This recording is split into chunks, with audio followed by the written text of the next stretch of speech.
Director of Research, your moderator for the day. And I am delighted to have as my panelists today, Mark Bauerlein, who is Professor Emeritus at the University of at Emory University, plus high up in the editorial staff of First Things magazine. And then Brian J. Jones, a New York Times best-selling author known for covering the lives of iconic and creative contributors to American culture, with books including one on Washington Irving, George Lucas, Jim Henson, Dr. Seuss. There's a great much more to both of their CVs and to their publications. The publications, at the very least, will go into everybody's chat button at the bottom. It'll be put in by one of our wonderful people working here at NAS. I think probably my good colleague, Chad Slayton. So the chat button and the Q&A button are terribly important. When we get past the presentations by the authors, then there will be the time for the Q&A, moderated discussion. I will feel free to, chat if I feel the urge. But in a good world, what I'll be doing largely is passing on questions from you, the audience. Our panelists can see the buttons at the bottom. They can choose to answer, but I will be feeling happy to just sort of send them on the questions, not in chronological order, just in whatever order makes a conversation seem good. Any questions that don't get answered, send me email at the end of the program, randall@nas.org, RANDALL@nas.org. And I will forward them to the panelists so that they can answer you at your convenience. All questions will get answered no matter what happens in the next 90 minutes.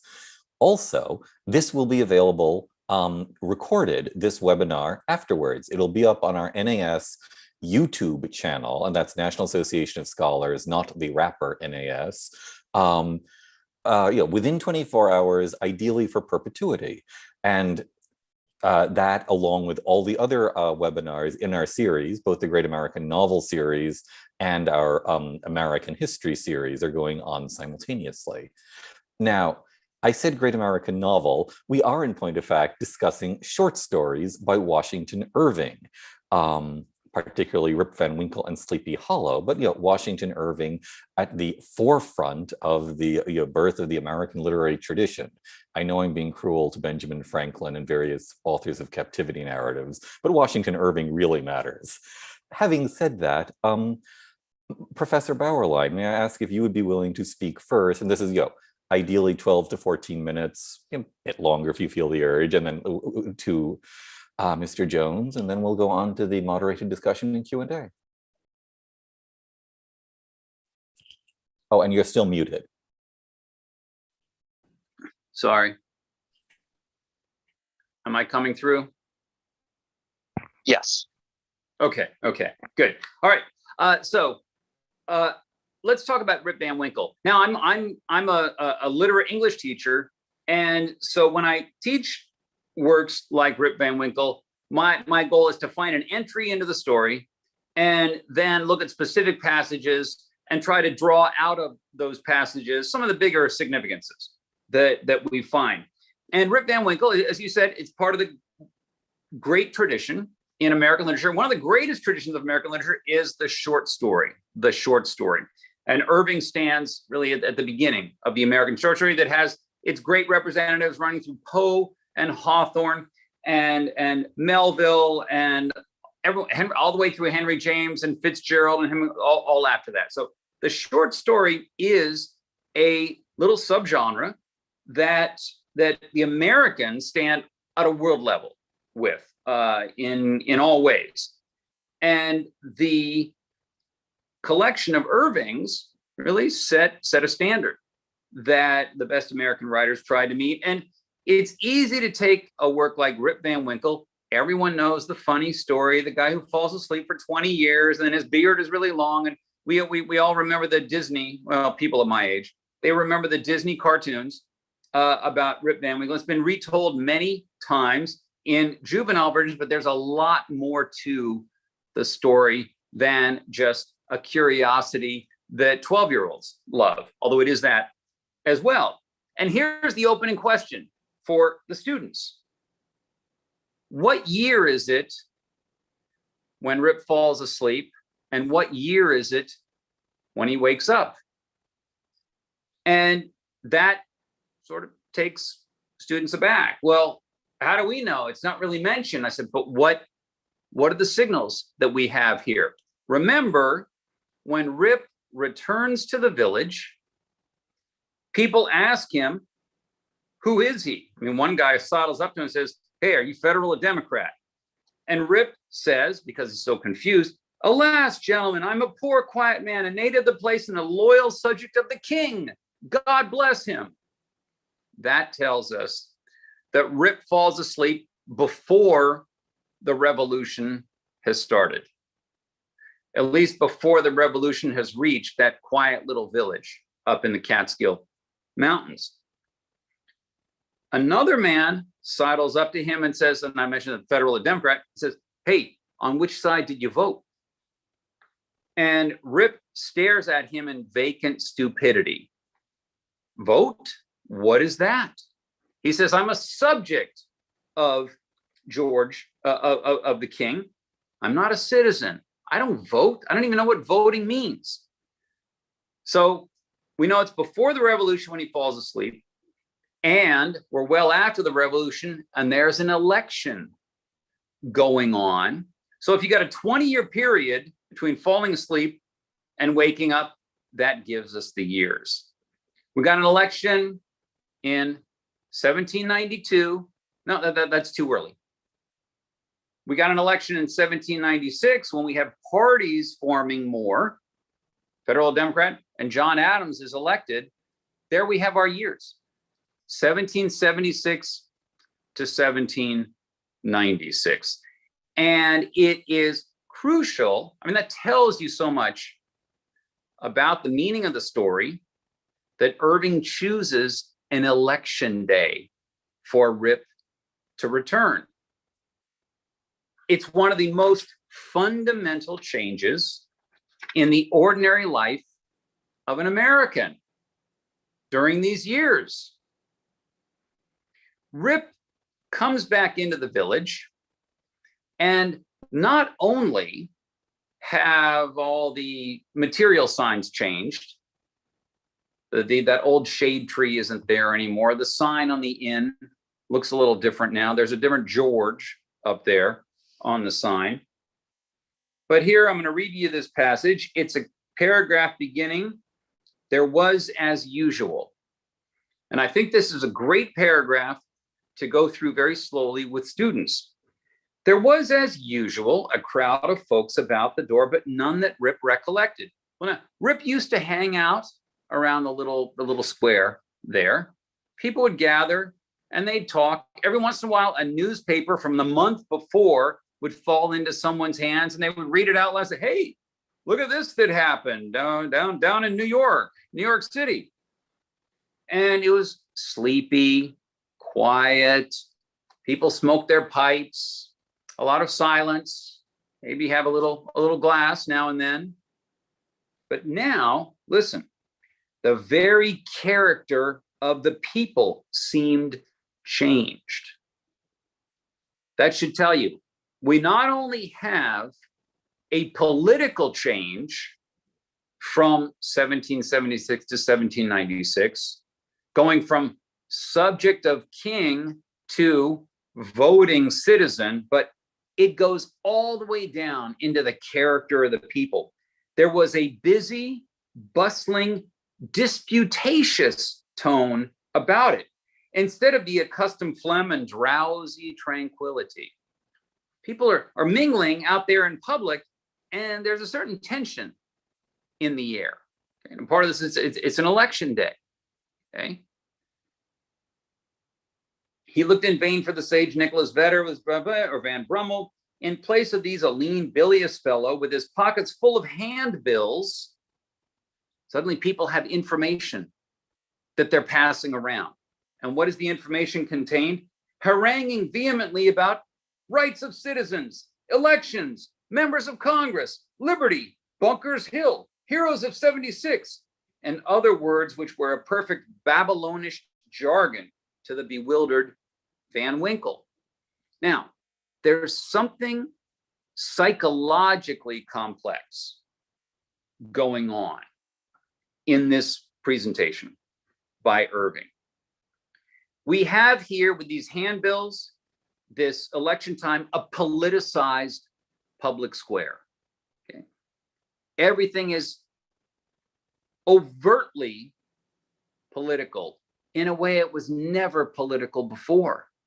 There were no politics that people said. There were no debates. There were no disputes about political issues before, but now it happens, and it's a regular part of life. And what we have here is a little tiny history of the drastic changes that have happened in those 20 years. Congress, liberty, rights of citizens, elections, Bunkers Hill, heroes at 76. Okay.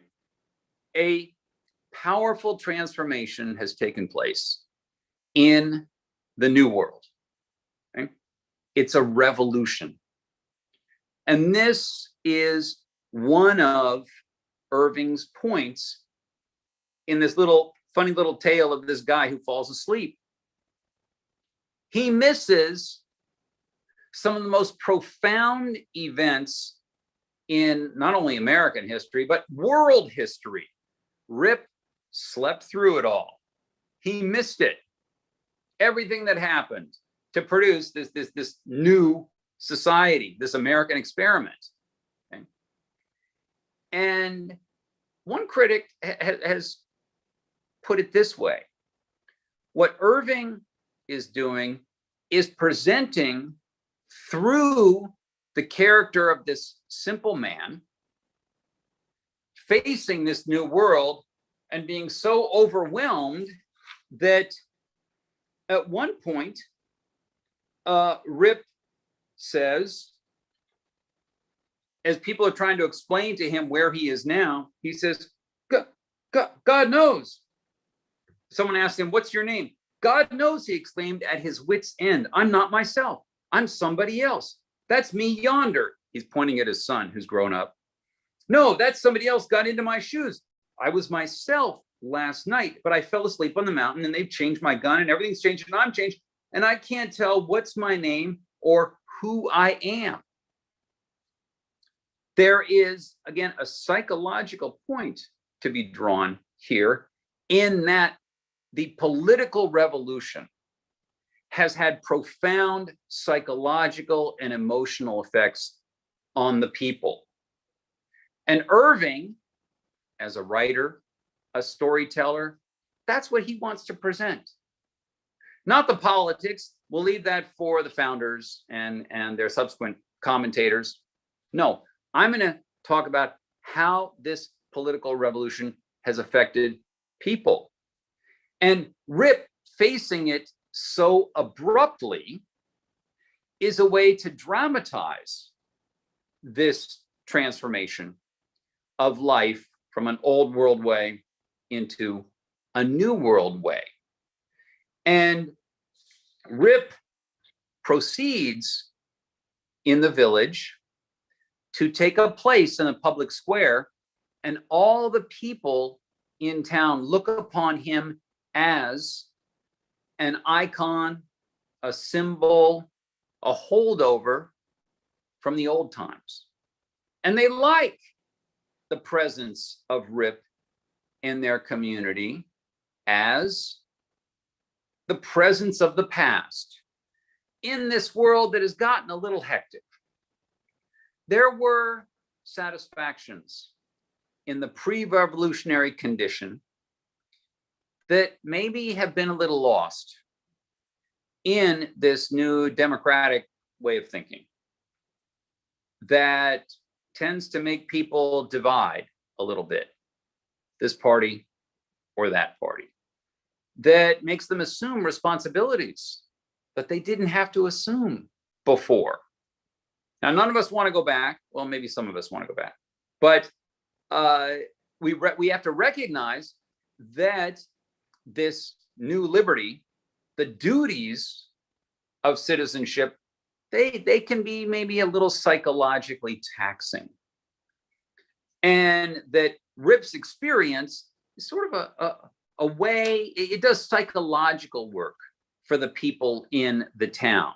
He's like a transitional object, as psychologists would put it, that enable the people, someone to go from one stage to another with less upset, with less disturbance, to make this assumption of maybe a more complicated, more difficult maturity a little easier psychologically to bear. That's what I think is the subtext of a lot of these curiosities in Rip Van Winkle. I think I've taken my 12 minutes. So we'll happy to have any questions about. Well, thank you so much. And obviously the conversation will allow you to gather up any strands that need to be said. Mr. Jones, be delighted to hear from you now. Great. Thanks everybody for being here. It's always fun to talk about Irving. I can't do what Mark does. I'm going to take a step back and I'm going to talk a little bit about Irving himself and the work that goes into these stories. What I find so fascinating about both Rip Van Winkle and Legend of Sleepy Hollow is when I go talk about Washington Irving, I ask people, have you read either of these stories? And usually no hands will go up. Then I will say, who here can tell me what the stories are about? And a lot of hands go up. Rip isn't quite the cultural phenomenon that Sleepy Hollow is. That might have been different had maybe we had Van Winkle, a Tim Burton film. But there's still so much a part of our American DNA that we still feel like we have read them, even if we really haven't.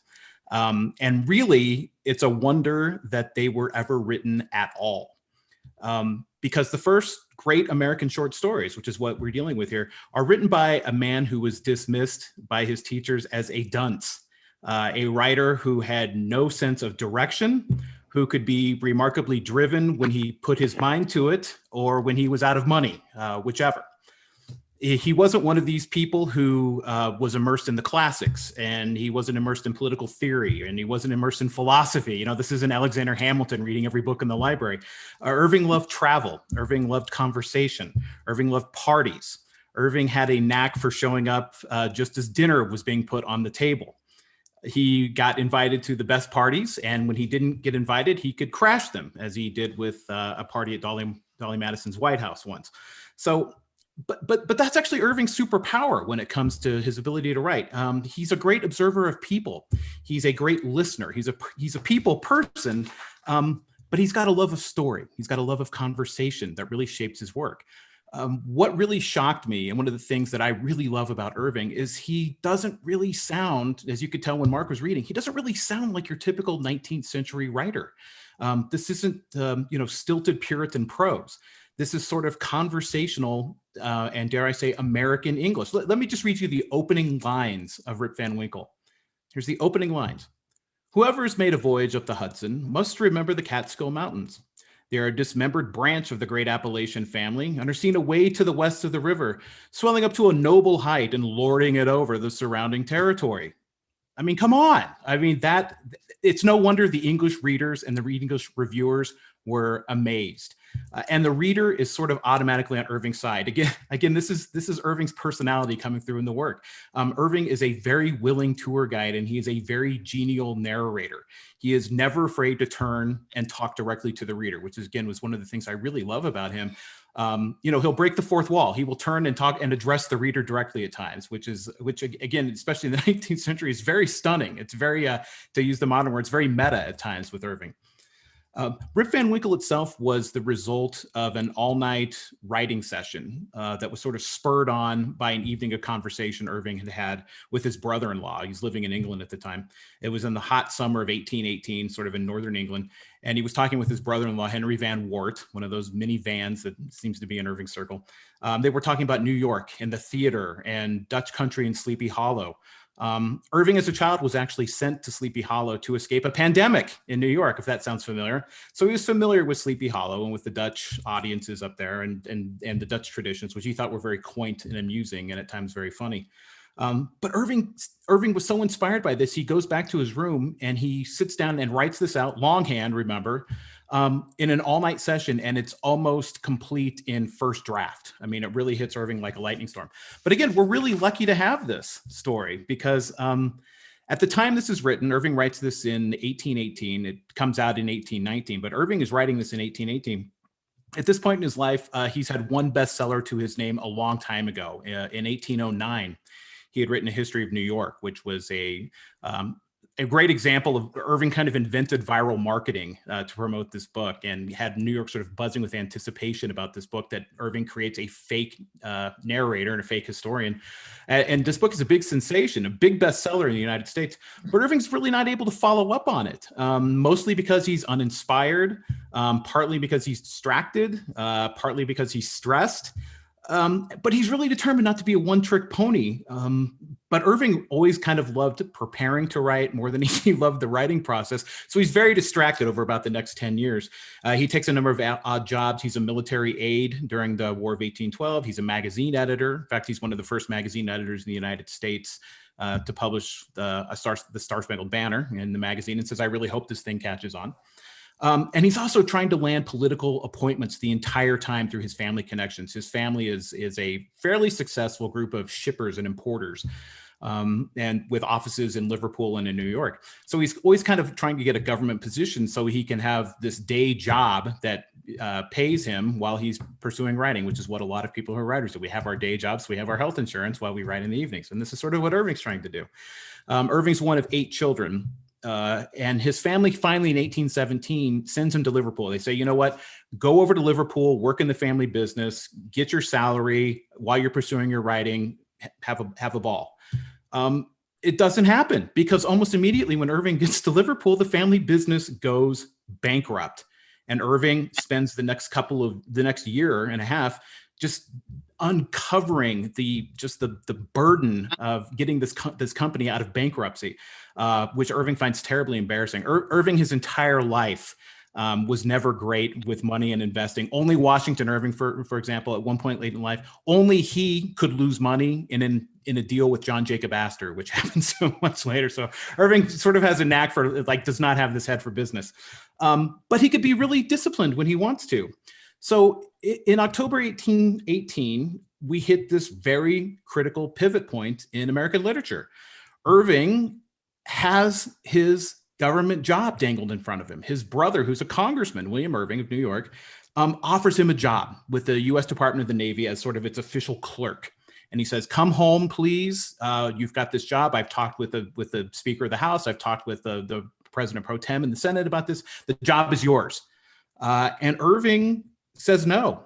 Irving tells him no. Irving says, I'm going to stay here and make my way with my writing. I want to what becomes the sketchbook with Sleepy Hollow and Rip Van Winkle in it. So had Irving said yes to that job, American literature might look very different today. But Irving does a lot with these two stories, both Sleepy Hollow and Rip Van Winkle. One of the big accomplishments from these stories, and the entirety of the sketchbook, which is a little bit more than 30 short stories, Irving is planting a flag in literature at this point. He's announcing that Americans have arrived on the world stage here. The English are stunned. They're stunned by this. They say, how dare an American have the audacity to write English well? They're actually stunned that these upright Americans have the gall to write so well. So Irving is our first real blast at global legitimacy. The book is selling not just in England, but it's selling over in Paris, and it's being translated. And Irving's trying hard to maintain some profits from these translated editions. He's also paving the way for other American writers here. He figures out, for example, even though we have copyright law explicitly protected in the Constitution, there's really no protections for writers. Irving is publishing the sketchbook simultaneously in London and in the United States to protect his copyright. So nobody can take the sketchbook across the ocean and publish it without his permission and make all the money off of it. So Irving's kind of paving the way for American writers. Irving would be an advocate for copyright law his entire life. And I always have to bring this into it because this is another one of my subjects, but Irving is actually a lot like George Lucas in the sense that he's a great digester and distiller and compressor of stories and source materials and information and things that he's read and that he loves. And he uses these things to do something very new and different with it. And as Lucas, took everything he loved about science fiction and wove Star Wars out of it, Irving takes everything he loves about, the Dutch culture and stories and listening to mythology and conversation and distills them into something brand new. These American short stories, and in particular these two, which are sort of his big, they're bookended in the sketchbook. There's big pieces. And he also, like Lucas, wants to run the table. Irving is very controlling of the way these books are published. He edits them meticulously and is writing letters back to the United States complaining about the punctuation in them. He really wants to make sure these things look right. He wants to run the table on this. And though, of course, he still has to use his publisher, John Murray, as sort of his distributor. And like George Lucas, he will constantly squabble with the man. So when you're reading Irving's stories here, remember that you're not just reading great stories that deserve to be remembered, which is why I'm glad we're having the session. You are literally watching someone making history, making our history. And I'll conclude this by just saying that Poe, Edgar Allan Poe, who during his life did what writers do today, he was sending Irving his work saying, please blurb me. Poe always felt that Irving was overrated. And he said, well, Irving gets a lot of credit for being great only because he went first. But what Poe didn't appreciate was that going first meant going alone. Irving didn't have Poe to send his books to and say, please blurb me. So Irving paves the way for Poe and Melville and great American literature. So his bust definitely deserves to be on our mantelpiece. So let's all put it back, please. Thank you so much.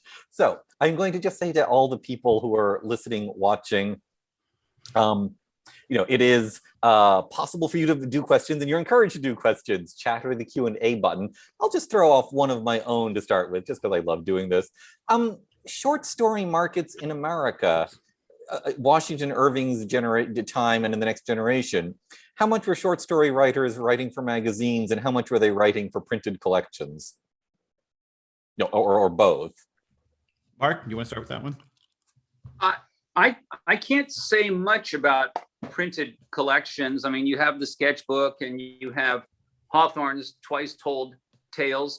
I do know that by the 1840s and 50s, you had a thriving magazine literature in the United States. You had Godey's Ladies Book, you had Harper's Weekly, and they published some of the very best writers. And all of literary America subscribed to these magazines. So things like you have Melville's Moby Dick, published in 1850 or 51. I can't remember which, but I think 51. But there's a chapter in Moby Dick called The Town Ho's Story. The Town Ho is a ship, and it's a story about crazy things that happen on that ship. And it's a piece within Moby Dick that was also published independently as a short story in Harper's around that time. So a lot of the writers, Poe and Hawthorne and others, looked to the short story as a prominent field for developing their careers. And they often wrote those short stories on the way to writing their longer works. So, things like Emily Dickinson's household. Her father subscribed to all the literary magazines in America. I mean, there weren't that many, but that they came every month. And it was all part of this American effort in the 30s, 40s, and 50s of building an American literary culture, right? The push, Emerson is pushing this, and Walt Whitman comes along in 1855 and pushes this. We need our own literary tradition, and it's going to take time, but let's go. Let's create something independent. Let's show the world that this American political experiment, of which so much of the world is highly skeptical, most intellectuals in Europe said, this isn't going to turn out well. And as they saw the Civil War coming, a lot of them weren't terribly surprised. But They said, let's show the world. Within this political experiment, we have a new literature that we can create as well. And I think Irving's stories going into, well, what Brian read, that opening, the setting. This American setting is unique. There's nothing like it in Europe. I mean, that actually runs through even today. There's nothing like the American West for Europeans. But even back then, Europeans, they wanted to hear about these nutty Americans out there on the frontier, you know, and these Indians that they interact with. They made Crèvecoeur's Letters of an American Farmer a bestseller because they wanted to know what these Americans were up to. And when you get a guy like Irving actually digging into a tradition, he's going back a few hundred years, even from the time. Remember, in Rip falls in with a bunch of, well, you know, we don't know what kind of fantasy nature, reality nature of it is. He's with a bunch of Henry Hudson's sailors from hundreds of years before. And the idea that America has a history, that there's a depth here that can be plumbed for drama, literary subjects. That, I think, is one of the great virtues of Irving's work. You don't see Ben Franklin doing that very much. You don't see Crèvecoeur trying to find sort of a mysterious past in this new world present. Mr. Jones. Yeah, I think what I would add is, you know, at the time Irving is producing the sketchbook and having them published serially in the United States, it's published in multiple volumes. I actually have a first print of one of those volumes. This is volume 5. You can see the price on here, 75 cents. That was considered outrageous back in the time. It's about $15 nowadays, but there were going to be multiple volumes of this, and people were just stunned that Irving would dare ask 75 cents for a volume of his work. And his response was, look, if you want to have an American literary culture, you have to support writers, which writers love to hear. But you know, but he was very careful about this. Like, I mean, this is book design 1819, but you know, he was very careful about what this cover looked like. And this is actually the sticker from his publisher or distributor in Philadelphia, who he personally chose. Irving was very picky about every aspect of publishing that book, because one of the things Irving had been trying to do to make a living at one point was he was taking American books and taking them over to Liverpool and trying to essentially pirate them, essentially publish them in London over there, and doing the same thing, bringing English books back to the United States. So Irving's familiar with publishing in that sense. And as a magazine editor, he had seen a lot of short work and a lot of poetry. But as far as what made up a bestseller in, you know, the early 19th century, I don't know what a big seller was at the time. Something like A History of New York in 1809 sold very well, mostly in the New England states, but it was then carried with, you know, everywhere. Charles Dickens actually got a hold of an old copy of The History of New York and loved it. He became an Irving fan at that moment and was thrilled when he finally met Irving later in life. So I don't know what the numbers are on it. I mean, and I think there's actually a distribution issue as well, at least in the United States. Thank you. There's a whole bunch of nifty questions coming in. I'm going to go to Alex Troy's.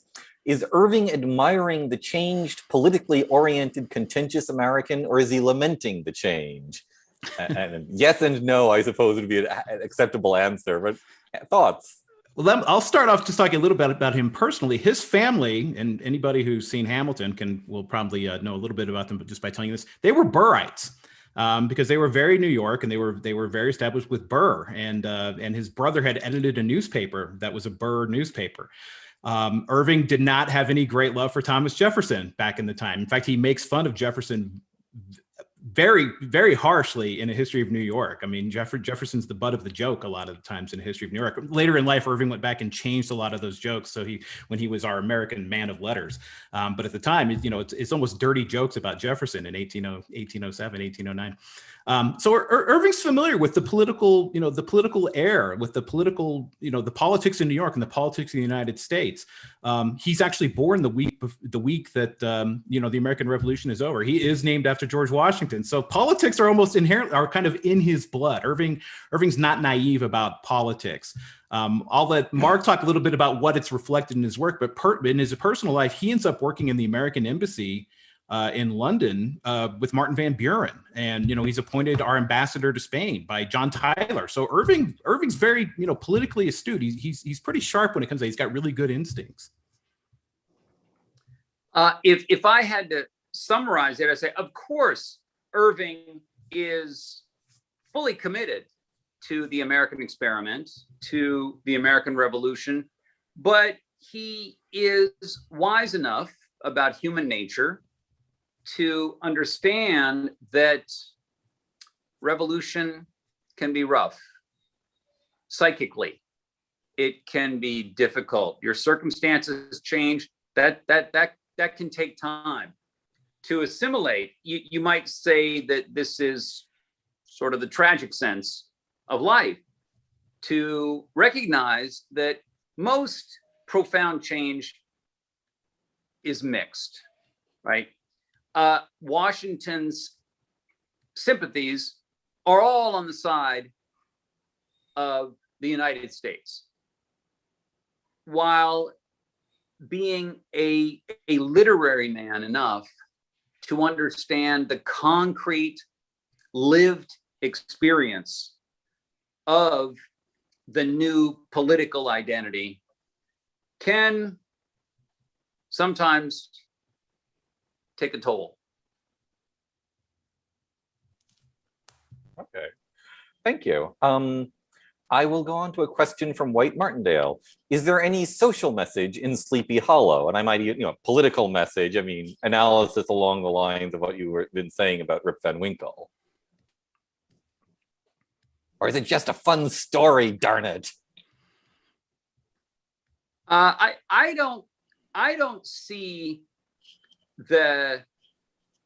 I mean, I've read Sleepy Hollow, and I can't pull as much of that kind of depth that I get out of Rip Van Winkle, but I love the story, the humor of it, just the characterizations of Brom Bones and Ichabod Crane. Ichabod Crane, you can see this in the way in which the Ichabod Crane-like figure, or Ichabod Crane himself, keeps coming back in children's literature, in renditions of the story. He created a figure that is in the American grain for good. And there's something where we're looking at Ichabod completely from the outside, right? We see him, we don't really identify with him. He's too eccentric. He's too unusual. But we do sympathize with his experience. We do know what he wants. Irving is able to establish a kinship with him. At the same time, we have distance from him. And, we want him to win, but we know he's not going to win, because Ichabod Crane types, they never win. And we all feel that way sometimes. Yeah, what I love about Sleepy Hollow is it's actually more about mood than plot, more than anything else. Nobody can write about food and drink the way Irving does. And if you read about the party that Ichabod Crane is attending in that story is written about as well as you're going to find a dinner party in anything in American lit. And yeah, like Mark was saying, Brom Bones, I mean, captain of the football team. They're, going after the nerd who's, going after the girl. And I love that at the end of that story, actually, it gives you sort of, it's a choose your own adventure ending. Irving gives you 3 different endings to choose from in that story. He gives you sort of the ghost story version where it was, it really was a ghost. And he gives you, kind of a Scooby-Doo ending where, maybe it was Brom Bones and, he would have gotten away with it if not for you kids. So Irving's giving you a choice at the end of that book too. Which ending do you prefer? Do you prefer the more romantic ghost story, or do you prefer this, this more like, well, it was all just a gag on Ichabod? It's, it's a very clever story. Not one of those, again, when I ask people to tell me what that story is, everybody remembers the chase. And I think it's largely because of the Disney cartoon with the thrown pumpkin, which Tim Burton recreates in his version. But that ending, nobody can remember that ending either, where he has to make he's got the mythology behind him. He's got to make a run for it and cross the bridge, and the horseman can't cross the bridge. The horseman crosses the bridge, and that but it's a great ending, and Irving's very clever in his telling of that story. Let me read a quick sentence that shows, I think, the craft of Irving's prose. He's described Brom Bones, and we then turn back to Ichabod. Quote, "Such was the formidable rival with whom Ichabod Crane had to contend, and considering all things, a stouter man than he would have shrunk from the competition, and a wiser man would have despaired." That's very nice balance. That brings in a nice form, well-formed syntactic circle the full understanding of the inequity in this competition, but it puts so much of your sympathies behind Ichabod, even when you realize he's doomed. Yeah. I am going to go from doom to a question which I thought of writing for the end, but I think actually I want to do it now. From Jenna Robinson, what are some of the other standout stories in the sketchbook? Is it better read in order? But I want to expand on it, which is why I want to do that earlier. And in fact, why aren't the other stories as famous? And is it just a question of literary quality? Do the others not speak to the American character as much? And in fact, are there other stories which should or do speak to the American character as much? They just happen to be less well known. So the recommendation list plus all those questions. I'll start with this one, because when I held up this volume of the sketchbook, this is volume 5, and this is only Irving's Christmas stories. And that was actually how I rediscovered Washington Irving again. These are 5 Christmas stories, which Irving titles Old Christmas. They're buried in plain sight. They're right in the middle of the sketchbook. They're like 5 stories. It's a sequence called Old Christmas that as you're going through the book, they're almost dead in the center of it. They're hidden in plain sight. These are actually very influential to American culture today, because this is sort of where we get a lot of our old traditions. And what's great about Irving, I saw somebody in here asking about Irving and his reading and whether he was a classicist and so on. Irving was a great researcher, and Irving read up on a lot of old tradition, a lot of old culture, and he, again, has the ability to digest and compress these things and do something new with it.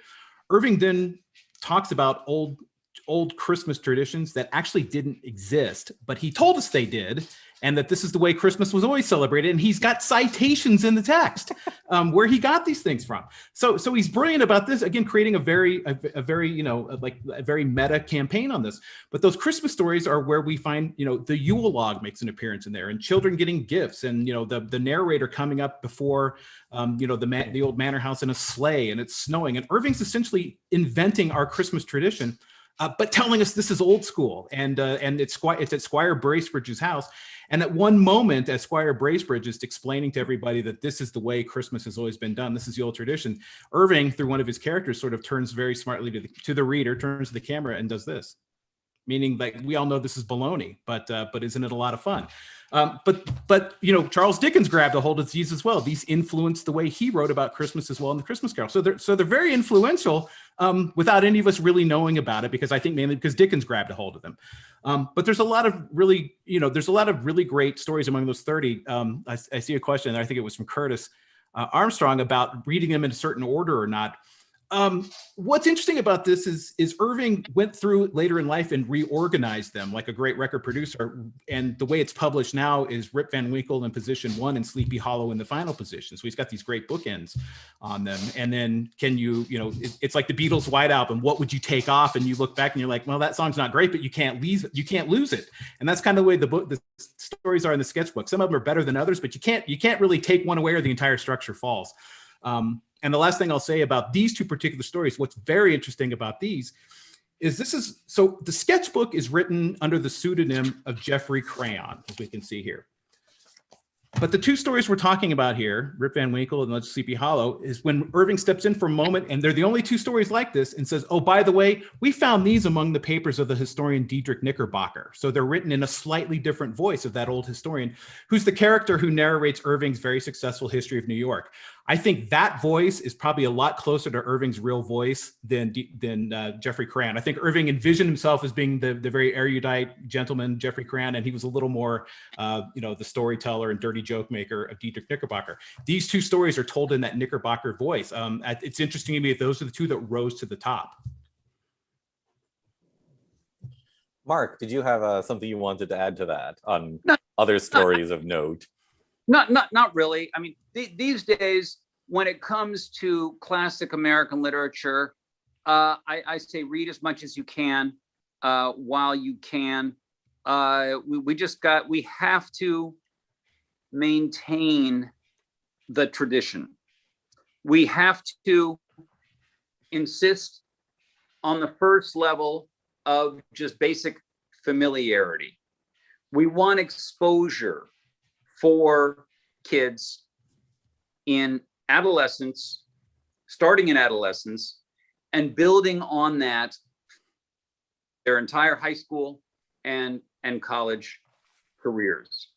The thing is that, even 40 years ago, everyone knew the story of Rip Van Winkle. I'm not sure whether they got it through reading it in school or through popular culture. I'm not sure that can be said today. I think that the high school and college curricula are abandoning the classics, and they're happy to do so. They're proud to do so. And as they do that, we have to insist ever more strongly, read the great stuff. Read the stuff that has stood the test of time. Maintain it on your syllabi. If your kids don't get it in school, then get it to them when you're on long trips and you want to do books on tape. That's one way to get it to them. Do it in your 1 hour a night of reading with your kids. Supplement what your kids learn in school by having reading times on vacation and over the summer. We are in a contest now over the maintenance of the past. And there are many forces out there that simply want to cancel the past. And that makes it incumbent upon us to insist ever more strongly on addressing the voices of the dead.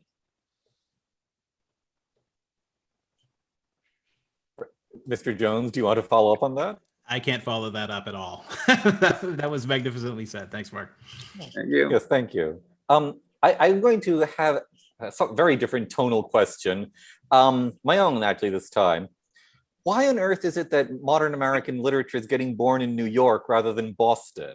We have Cooper, we have Irving, we have Clement Moore. Why on earth isn't it the Boston Renaissance that's kickstarted? Why is it New York? Is there something special about New York that makes this possible? I can only, guess at that. I think partly it's because New York, of all those major cities, is more of the mixing bowl than, say, Boston was. So Boston would have a very distinctive kind of literature and a distinctive kind of voice, and Baltimore probably would have had too. But New York, you've got again, I think it reflects Irving's ability to take a little bit from everything that he likes and he's reading and stir it all together and do something new and different with it. And I think that has to do with when you're all crammed together. Even back then, people were still sort of crammed together at the end of Manhattan Island. You're in with a lot of different people, and there's a lot of different conversation. There's a lot of different mythologies and a lot of different cultures there. So I think you're seeing that sort of that distilling of all these different all these different people and all these different cultures and stories in one place that you don't get quite as much in Boston. It's a little more homogenous. I don't want to be speaking too generally, but I think you've got just a little bit more. I think you've got a slightly different voice in New York than you did in some of the others. That's my guess. Yeah, I mean, in Boston and Concord, you know, with Emerson in the 1830s, and then this explosion in the 40s and 50s with the Transcendentalists and Longfellow, but maybe it was just the religious influence was so strong in Boston, and the Unitarians by the literary, found a more open field. As Brian said, it was just more of a mixing kind of world, maybe a little more rough and tumble, more free expression, capable, more diverse experiences to be had in New York. And you may have had more options of publishing in New York too than in Boston. Yeah. It was interesting when I heard Baltimore, because that made me think of Edgar Allan Poe. So for good literature. I'll go on to another question from Michael Goodman. How successful was Irving as a diplomat? Did he speak Spanish? And I want to expand that a little. What qualities of him as a writer do you think would have helped him as a diplomat, or perhaps hindered him? Well, first of all, he's sending dispatches back to Daniel Webster, and Webster's essentially reading dispatches, diplomatic dispatches from a bestseller. So Irving was great at reporting, at reportage, and telling stories. Irving, I saw part of that question. Irving did teach himself Spanish. He taught it to himself very late. Partly because Irving was very interested in becoming a biographer, and taught himself Spanish so he could plunge into the archives in Spain and read about Columbus, so he could write a history of Columbus. And he fell in love with the Alhambra, and that's one of his really outstanding books is his book of Spanish tales in the Alhambra. So Irving had taught himself Spanish so he could specifically go in and read and get his hands on those archives. And when it came time to find an ambassador, again, what you have to remember about Irving is, there's nobody like him at that time. Politicians want Irving to run for office. Everybody wants Irving to endorse them. He's this huge superstar, and he's sort of a no-brainer to become the ambassador, partly on the strength of his books on Spain and the Alhambra and the biography of Columbus. And so he goes over to Spain to be he's ambassador for 4 years, and he's there in the middle of a big Spanish upheaval. He does meet Queen Victoria right at the beginning of her realm and makes a note in his journal that her mouth hangs open. But he throws these fantastic parties, which is a lot of how you do your job as an ambassador. Irving was actually a really great ambassador. The presidents changed, in fact, while Irving was an ambassador, and he was like, well, I'm done. I'm going to get recalled, and they kept him there. So he had really good political instincts, and it's one of those things we don't appreciate about them, but really had an ability to sniff bullshit, and sent these very honest and open dispatches back to Webster, who just couldn't wait to get his hands on them and read them. Professor Bauerlein, follow up or next question? Well, that was great what Brian said, I think. All right. In that case, I will go to a question from Curtis Armstrong. I'm interested in the panelists' views on Irving's Native American essays in the sketchbook. They stand out dramatically and seem remarkably empathetic. He says, especially for the time, but I would perhaps have the asterisk, perhaps we should reconsider what we think of as normal for the time, but maybe Irving is typical. Thoughts on those essays? And tell people who aren't familiar with the essays what they're about, what they're like. I'm so sorry. I'm terrible at this one because I can't remember. Philippa Pocket is the only one I can remember off the top of my head. And then Curtis, I can't remember well enough to answer that question. I'm sorry. The generic thing I can say on this is Irving was generally an empathetic storyteller. I mean, he was generally on the side of the underdog. When he does a tour of the prairies, for example, he didn't come down politically really on the issue of slavery. He never really checked in on that, even as that issue's heating up. but it's clear in that book that that his heart really goes out to this enslaved woman whose children have been taken away from her, and he's not on board with the idea of slavery. He doesn't check in politically on it, but it's very clear from his writing what side of this he is on. But I'm so sorry on this one. I cannot remember the Indian stories in the sketchbook right now. Yeah, I have to plead the same on those. Yeah. Email me, Curtis. Well, and then, however, thank you, Curtis, for alerting other people in the conversation that these are good things and worth reading. So thank you. It's a collaborative effort, heaven help us all, on this fine webinar. Question from Franz. Interesting comments on Irving's strength as a prose stylist.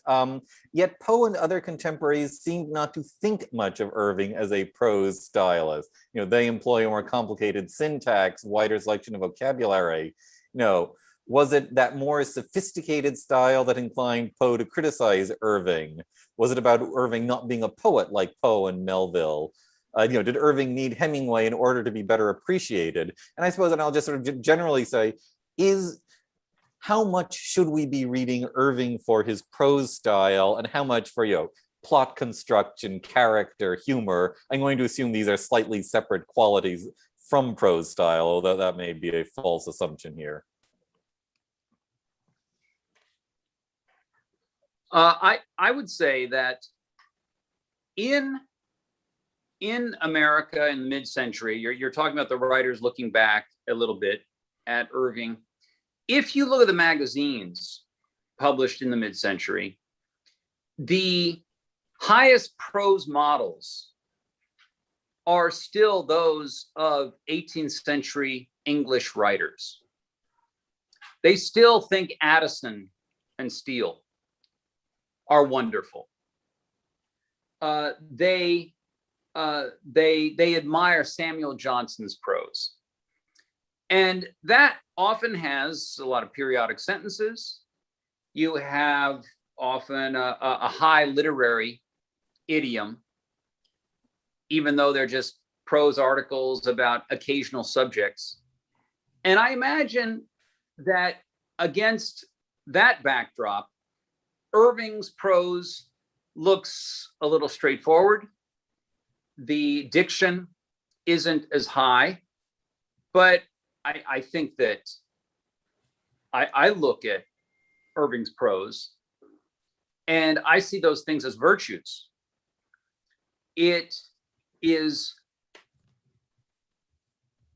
the kind of expression that you take in. Sometimes you have to read it a little slowly because it's not as syntactically simple as maybe the Poe and others suggested, but you take it in and the prose really is highly accessible, very clear. You see exactly what he wants you to see. That opening description Brian read of that setting, that puts you right there. You're in. You've entered another world. And I take that partly as a stylistic success on Irving's part. And look, if it weren't stylistically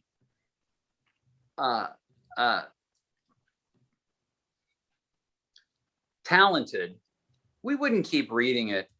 We wouldn't keep enjoying it. I mean, people read Washington Irving even if they're not in a class.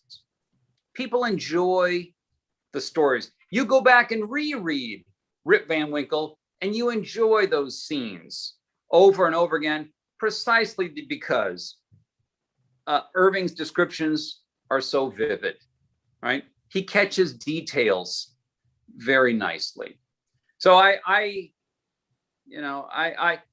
this just could be what Brian mentioned earlier, the next generation having to sacrifice the father a little bit in order to come into their own. Yeah, I would absolutely agree with that, Mark. And and Poe in particular was pretty good about that. Really sucked up to Irving even as he stabbed him in the back a lot of the time. And I think Irving, I think Irving knew that and appreciated it. I think Irving knew that the voices were changing. I mean, Poe sends him some of his work to read, and Irving thinks that William Wilson, I think, is the good piece, and is just baffled by Fall of the House of Usher. So, I mean, there's the generational thing is, I think, very real for Irving. Irving writes a different kind of horror story than Poe does. So I think he knows. I think he knew that the tides were changing, but I think he was okay with that. Irving. One of the things I love about Irving, first of all, as a writer, I do love that he will constantly turn right to the reader to address him. That was what really surprised me about his voice as a writer, and really made me fall. I'll say back in love, but really fall in love with his work. It's just that straight ahead, right down the lens at the reader, which I think is really entertaining and sometimes really funny. But Irving really valued American writers and American literature. And the irony of this is he's spending most of his professional, really successful career overseas, but he's constantly advocating for American writers. And he's like Forrest Gump in the sense that he actually runs into John Allen and Edgar Poe when Poe's like 12 years old. And actually knew Poe from that very young age, but he meets Gansevoort Melville at one point and has dinner with him. And Gansevoort says, "My poor brother Herman's trying to get something published. Can you help him?" So, so Irving's constantly trying to help out, young upcoming American writers. It's very important. And he believed Americans should have and deserved and were worthy of their own literature. And that was really important. It's why he fought for copyright law his entire life. The laws he was really advocating for never actually passed in his lifetime. But Irving was really on board with that. So, even as Poe might be sort of dumping on him, saying, "Well, you were first, you're not all that great," Poe just never really, I think, appreciated that going first meant going alone. And going alone, Irving did great, I think, in that regard. There was no playbook, to throw out even. Irving is making this up as he goes along. Sock puppeting reviews for himself, for example, when his work was first published in New York, really playing that game and really building an audience for himself. So he was really good at it. That's something Walt Whitman imitated him on for another New Yorker, gloriously. I have a question. I have a sort of a combination. A bunch of questions here have been about, is the geography of the Hudson Valley done right? I'm talking about the Dutch character. I guess I want to generalize that. To what extent is he trying to do a close, realistic portrayal of the Dutch, the geography, the cat culture, etc., and how much of it is just sort of happily meant to be, here is a Dutch flavor, enjoy? I'll answer that just very quickly by saying I have spoken about Irving in lots of different towns up there along the Hudson, and every one of them says they are the inspiration for The Legend of Sleepy Hollow. All the way down to people saying, "We have paced out the number of steps from our church to our footbridge here." It's clear that was what Irving was referencing. So I think I saw somebody talking about Irving and the Catskills and how far away that actually was from Tarrytown, which is true. Irving had been up to the Catskills. He was actually up there with Stephen Rensselaer before RPI was even created. Irving's very Forrest Gump in that regard. So Irving does know that landscape, but I think we've got an idealized version of upstate New York going on in these stories.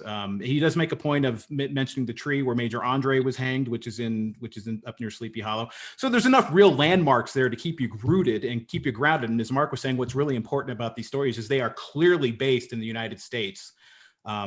But if you're going to go down and start pacing out the number of steps to the graveyard and to the footbridge and to into the tree, it may not work. I think it's an idealized version. Ryan, quick question: is the spot where Major Andre was hanged, is that still marked? Is that a? I can't remember, and somebody who's more upstate New York than I might remember that. I don't remember seeing it. Yeah. I have a question from James Muller. Was Irving inspired by the thinking of Jefferson or any of the other founders in particular? And again, I guess I want to generalize this a bit. How much, we're talking about him being aware of the American nation, but how intimately would he have been a reader of their political writings?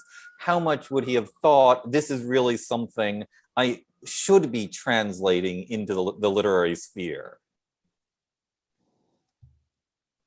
Go ahead, Mark.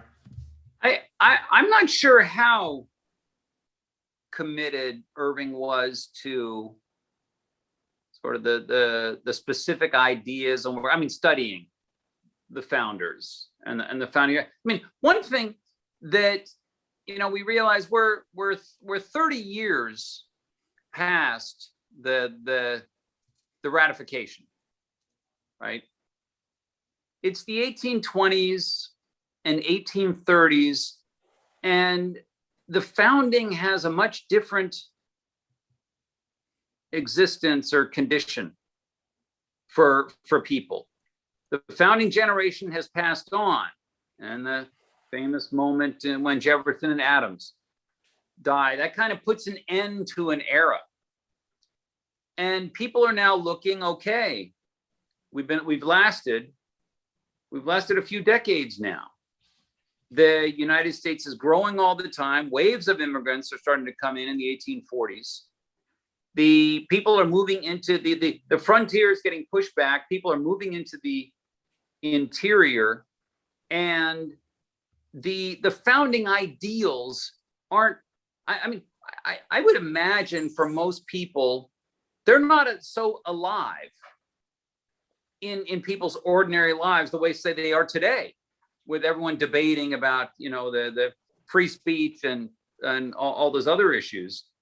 That it was sort of a more practical matter. We're settling the nation. We're filling the continent. New states are being added every few years, and that the discussion of principles, apart from the occasional outbreak of sectional tensions, such as over the nullification crisis, the admission of state border states are going to be slave or free. I don't know if you really have that much concern over the nature of government, things like that. But I'm speculating a little bit about that. I think the only thing I would add to that is, you know, Irving's the youngest of 8, and I think his oldest brother is almost 20 years older than he is, and his oldest brother becomes a congressman. I mean, there's political interest in the family, and again, they're very much in the corner of Burr. So Irving is reading the newspapers at the time. He's listening to his brother's opinions of Jefferson, and that is sort of shaping Irving's own view of Jefferson. Like I said, he hits Jefferson fairly hard in the history of New York, but it's not necessarily his politics. He's making fun of him for, you know, vivisection and, you know, Irving and Jefferson as a scientist and things like that, really more than he's going after the politics of Jefferson. And Burr is still alive, right? Yes. In fact, Irving covered Burr's trial down in Virginia. He actually went down and was supposed to be reporting on it, but ended up just feeling so sorry for Burr, he ended up not writing anything about it. It's only in his letters. Would have made a good story. It certainly would have. This is just a fun question. Riss Martin asking, if you were casting a movie about the life of Washington Irving, who would you pick for the part? Dead or alive? I actually always liked the idea of Johnny Depp doing it. I mean, after seeing him in Sleepy Hollow, it looks great in the, you know, the attire of the period. I don't know if he would nowadays, but you need somebody sort of like that. I mean, Irving was really charming and really dashing, and like I said, could get invited to any party. So there's a lot more to him than just, you know, you can't really portray him as this very studious, serious, meticulous writer. He's also, you know, he's dancing with Dolly Madison at the White House. So you got to find somebody that walks that line. You know, when I was researching Irving in you know, in the late 1990s, Depp was my guy at that point. But I can't answer. I don't know who I would pick nowadays. You know, Hugh Grant would have been great at it. You know, somebody sort of cut of that cloth, I think. And of course, we've got an English actor who would do the perfect accent for New York in 1800. Right. Since they have that talent. Let me see. What would be a good question to follow this up with? I have a curriculum question. All good questions are curriculum questions. When did Washington Irving get into the school books, the American school books, as part of their curriculum? And we were talking about how he's leaving, but when did he start to get in? I can't answer that, Mark. Can you? Well, American literature wasn't an academic subject until well into the 20th century. as you know, probably most of the people here know that English literature didn't get into the American university curriculum until the early 20th century. For the moment, I mean, the first English department is sometime in the 1880s. I think it was Johns Hopkins had the first English department, and that was mostly philology, Old English subjects, textual editing, that kind of thing. The study of American literature, I mean, the serious study, academic study of American literature doesn't really get going until the 1940s, 1950s. You start to get a few American studies programs. You had Harvard had the American Civilization program that I don't think believed started until well into the 1930s.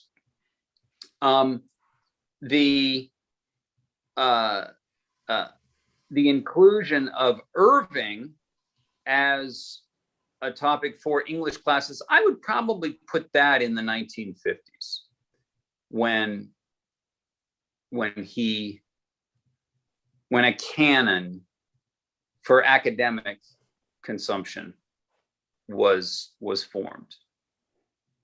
And then we got the explosion of critical literary research starting in the 1960s and then the 70s and 80s, and it became a huge industry, in fact, and all the major American authors had to be covered, including Irving, with critical studies of those figures. But I think that it shows Irving survived off campus for more than 100 years. And he did quite well. People read him all the time through the century. Right. And let's see. All right. I'll go on to another question unless somebody wants to follow up on that. Question from Judith Muller. Has anyone written a later story about someone at a different period who slept through time? I can actually, by the way, give you a science fiction answer. A Lawrence Manning, The Man Who Awoke, at 5,000-year interval, science fiction novel from about 1939. Sort of fun, but that's not perhaps the highest literature, although it's quite fun. But you do get a lot of it was all a dream type literature, but you don't actually get someone who literally fell asleep and then woke up later. Usually you would find out that had been a dream at the end. Yeah, I can't come up with one off the top of my head. I'm sure there is one, but I can't come up with one. It's usually they go back in time when they fall asleep. They go back 100 years earlier. Connecticut Yankee, yeah. Right. And so going forward in time, missing those years. Yeah, I can't think of.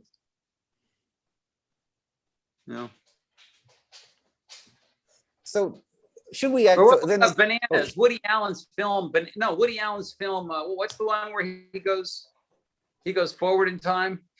Early from the 70s. Oh, Sleeper. There you go, Sleeper. Yeah. I got to do a genre question then for you. And these are actually they're both fantasy/horror stories. So is, in point of fact, American literature really born on the fantastic and the horror rather than realism? And does this say anything about us as a nation?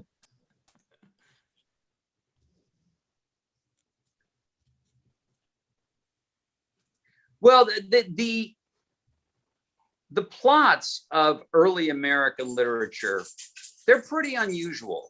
I mean, is there anything in the old world in the 19th century comparable to Moby Dick?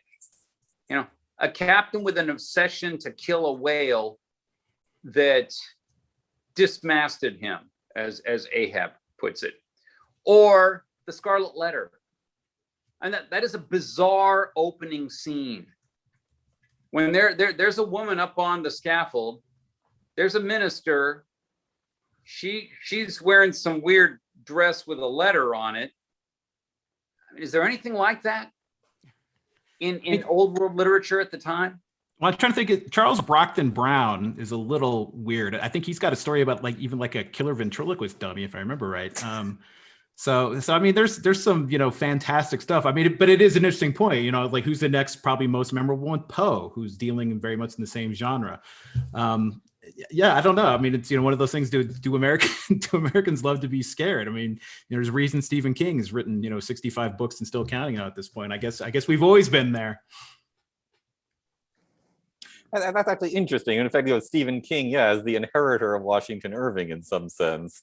And we finally get somebody from New England, thank heavens. Yeah, I mean, even somebody like Mary Shelley. What's Mary Shelley remembered for? A horror story more than anything else. By the way, Mary Shelley had a schoolgirl crush on Irving and used to joke about marrying him. Sent a whole bunch of letters, asked a mutual friend for a bunch of his letters, which she read and loved. And then that same friend turned her letters over to Irving, and Irving's only note in his diary was, read Mrs. Shelley's correspondence and went to bed. That was it.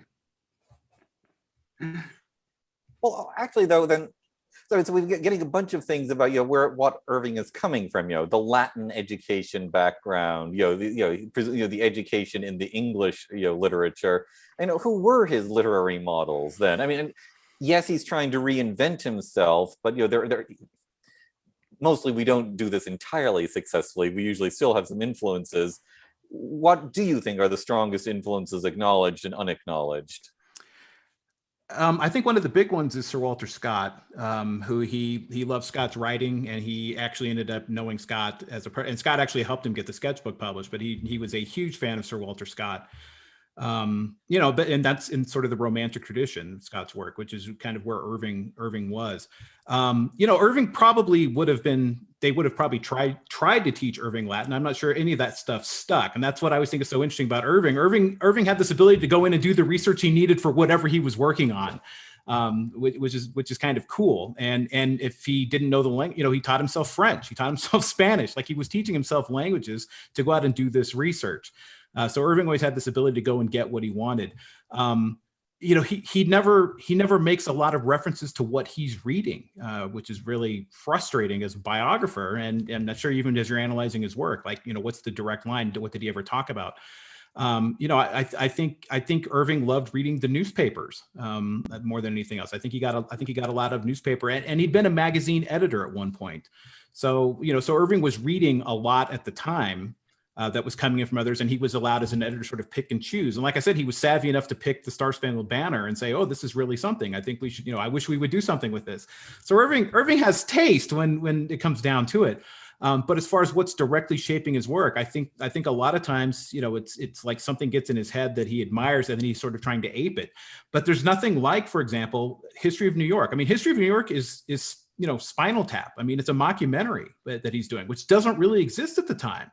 And Irving thinks it's really funny to sort of create this fake historian and this fake history of New York that sounds like it's not fake. And again, it's like Irving did with his Christmas stories. He dives into the archives and he's reading real histories, and his work is notated even as it's meaningless. He's really good at like reading what he needs, taking out of it what he wants, and then doing something new with it. Brian, do you think that the Gothic literature, 18th century and 19th century Gothic literature finds its way? I mean, he must have read all those novels, right? I think so. What's interesting with Sleepy Hollow, as a lot of people will say, well, there's Gothic stories that reflect a headless horseman. When Irving was traveling, at one point, I think in 1807, he and a bunch of fellow travelers got stuck in a rainstorm and went into a cave to take cover, at a point which in Irving's journal, he talks about somebody telling the story to them of a headless horseman. Irving's first blush with this might have just been this oral tradition, somebody telling them a horror story they had heard. I think that shapes a lot of Irving's work. That's why he loved the Dutch tradition. I think he loved those stories. And when he would go upriver to Sleepy Hollow, where his friend James Kirk Paulding had family up there, and they would read out of these big Dutch Bibles, which he didn't understand a word, but he loved watching them read it. He thought it was so entertaining and how very dramatic with the big Bible with the buckles on it. But Irving loved hearing those old stories. He talks about being on a raft or being on a boat going up the Hudson and having people tell him stories about, the shrieking, screaming witch of the water. That's the kind of stuff that really lands with him. Was, horror stories were shaping Irving's horror stories, and he loved hearing those horror stories about, witches on the water and pirates, that may have existed and gotten up the Hudson. I mean, that was the kind of story that he really ran to. I love the idea that it's the American tall tale. I'll just do a shout out for my own favorite modern writer, R.A. Lafferty, who is science fiction coming out of the tall tale tradition as well. How so enormously popular? Is everybody in America reading him, or is it, is it limited to people who are literate? Is it limited to people who are middle class and above? Is he truly, popular on every level, or does that take a while? There's enough people reading him that when he's renovating his house, which is still there in Tarrytown, anytime he needs a major renovation, he writes something. Because he knows it will sell well enough that he can, build his addition onto his house or renovate his bedroom. So he's clearly selling well enough to do that. In fact, at one point he's accused of bookmaking, which really stung him, but was probably a fair call at that point in his career. A lot of people are reading a lot of Irving books, doing well. That's one of the things that makes him important in our history is he's our first full-time American writer who, he's not Ben Franklin, who's doing a lot of other things. Irving is actually a full-time dedicated writer, earning his living that way.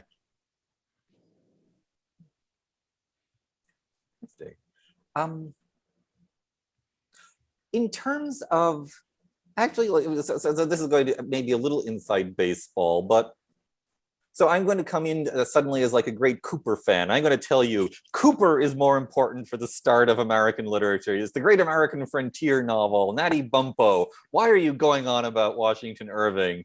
Can I set up like some sort of prize fight match between the two of them for which one's more important, or are you just going to be sort of benign and say they're both really good?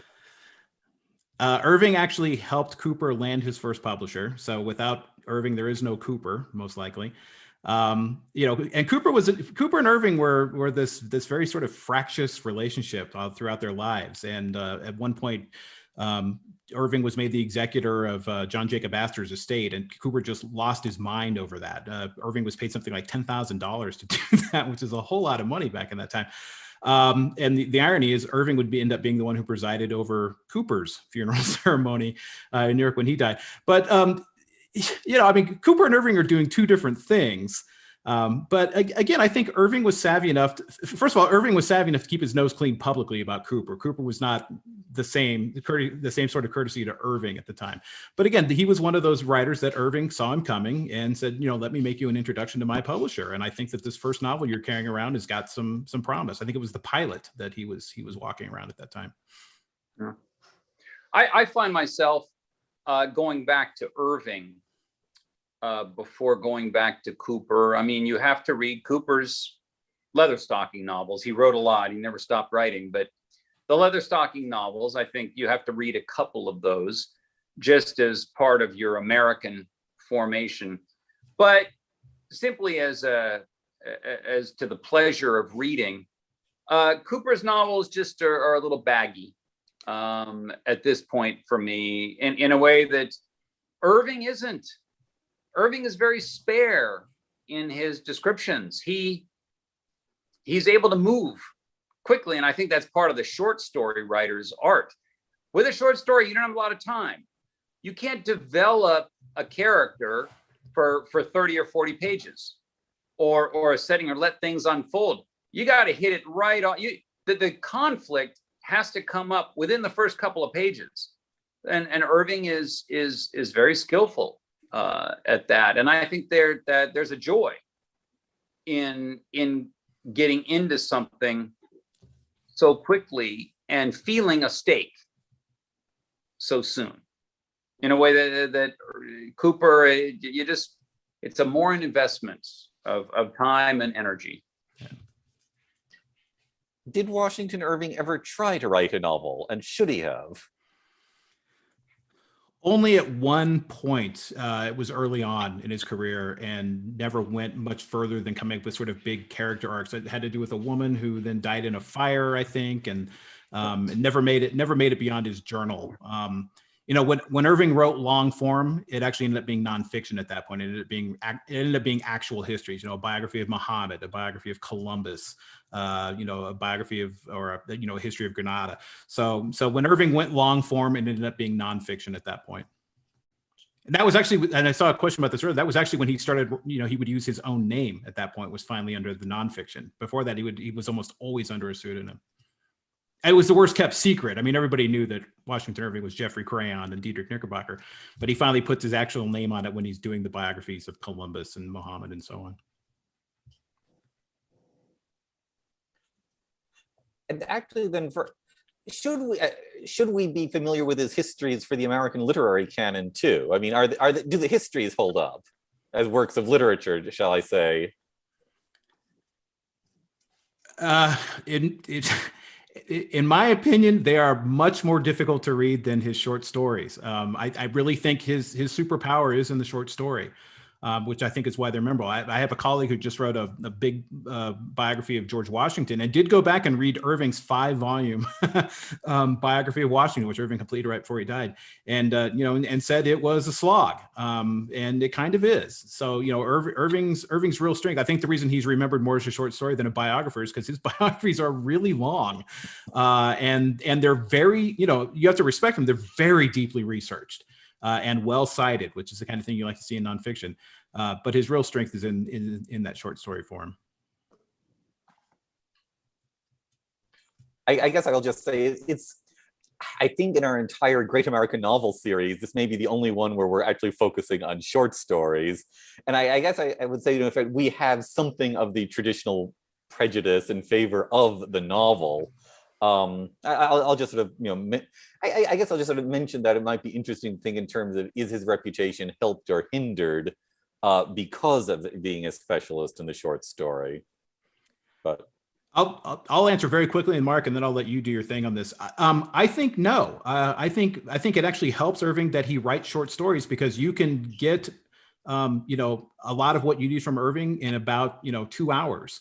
And sit down and read all those short stories. I mean, as Mark says, he's got to get to the point. He's got to do it quick, because he's writing in short form, and he does it really well.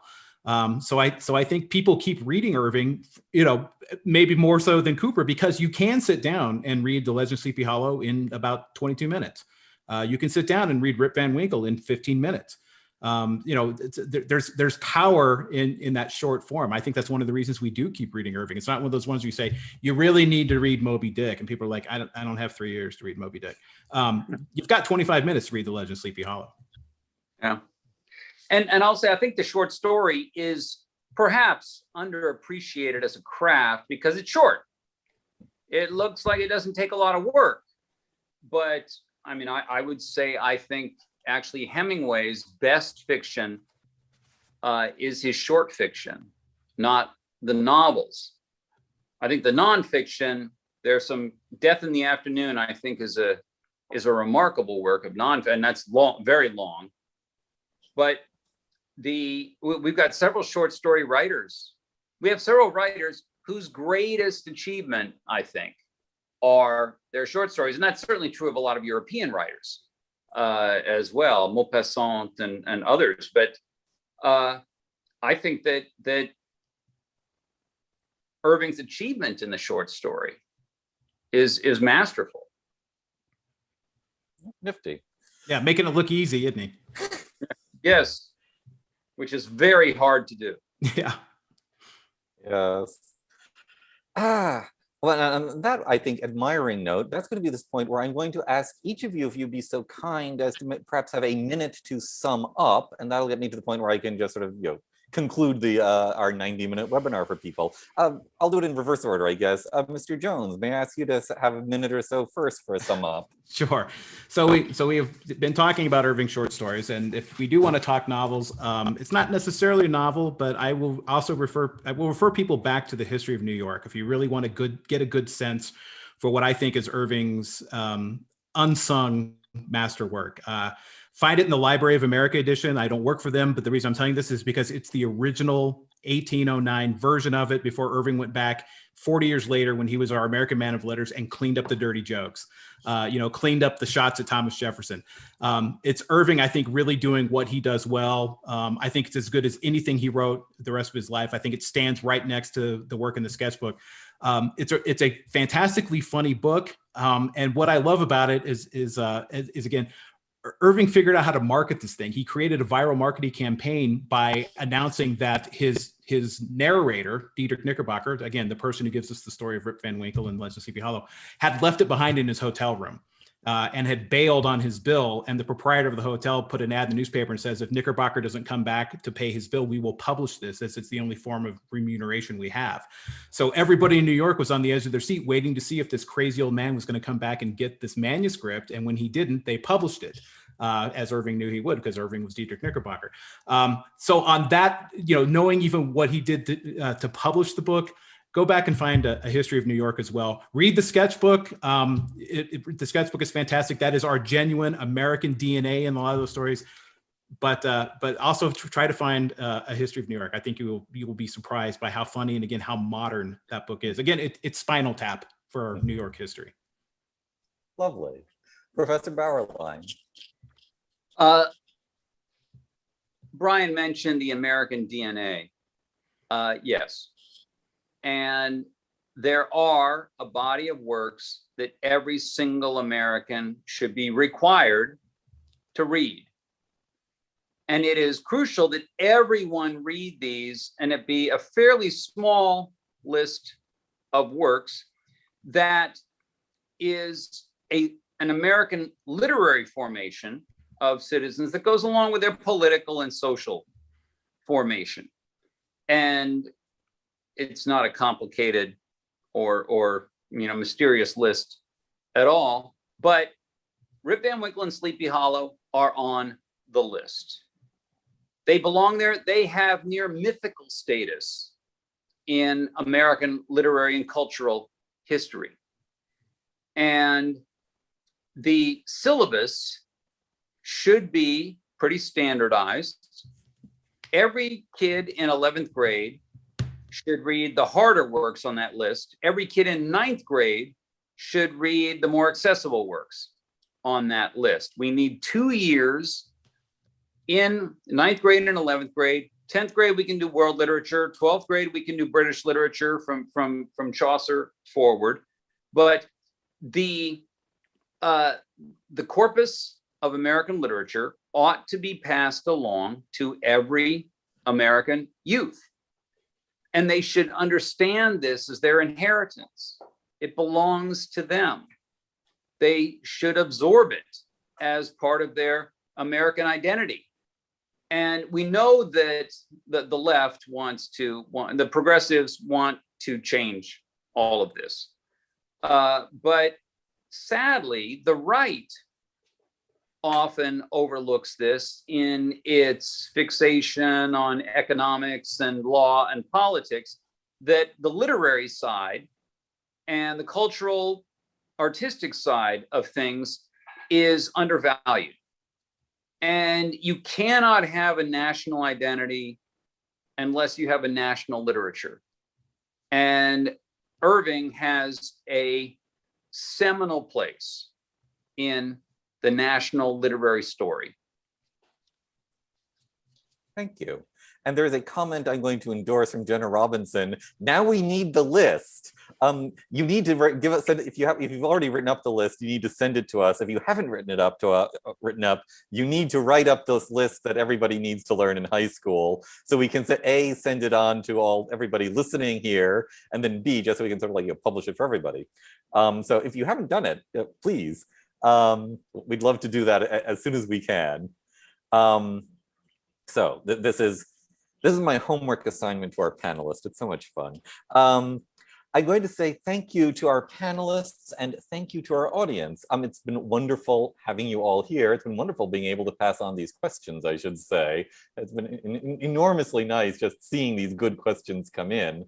I will just close by saying once again, if you have leftover questions, send them to me, randall@nas.org. I'll be delighted to send them on to our panelists.